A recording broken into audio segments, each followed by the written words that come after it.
Bandit. You gonna help me do this final review? Hey there, YouTube. Welcome to Big Mike Beard Wisdom. So, I was meaning to do a review on this microwave slash air fryer a long time ago, and it's kind of one of those things where, you know, life happens. I never really got around to it.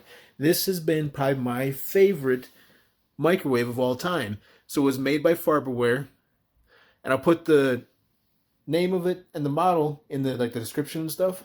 But this was pretty cool because we bought this like November-ish of 2019.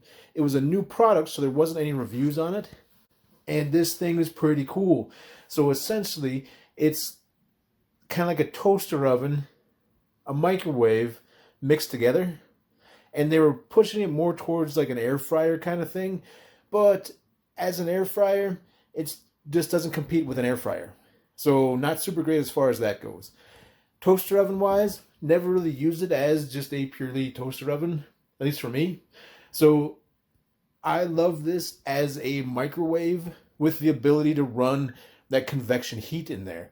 So all the food you reheat, instead of it getting kind of soggy or something like that, you have it so that it runs the microwave sometimes, and then heat, and then back to the microwave, then back to the heat from like the convection stuff. And it keeps your food nice and crisp. So I really like this. This was great for reheating things, and it was awesome. The problem is, about 6 months ago, the heating element in the top caught fire.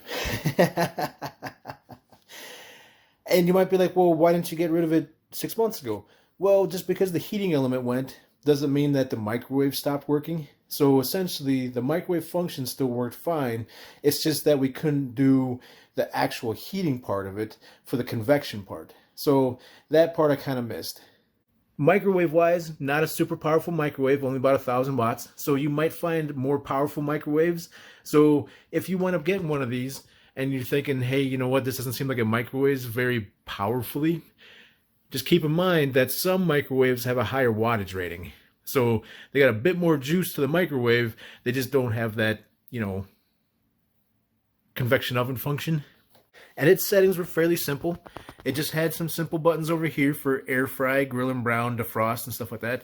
90% of the time, all I would do is kind of set this up. That way you've had a automatic cooking setting. And then you use the dial to kind of move it around as to what you were doing. And you would set the weight and stuff. So, and then your start and stop down there. I really like this when it worked properly.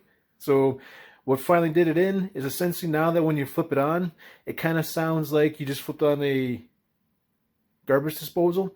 So it's got this crazy grinding noise. So I'm assuming deep down inside, like where the turntable is, something's going on with that. So it's about time for a new one.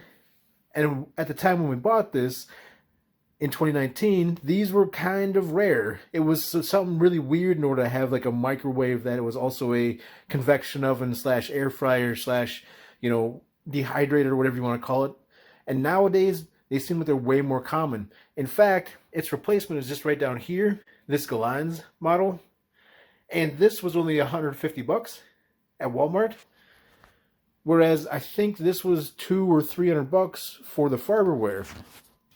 So all in all, this was probably my favorite one for reheating things. Not good as a air fryer.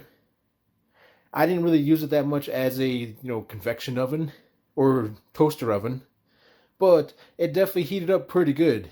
If you're thinking about getting one, ours lasted about 2.5 years before that heating element inside had an issue, and it was almost like it might have had like an air pocket, or there was like a fault or something like that in the heating element itself that caused it to break a little bit, and then that was where it was almost like it was catching fire from the broken element. If you're thinking about getting one, I would definitely recommend it. I really liked it.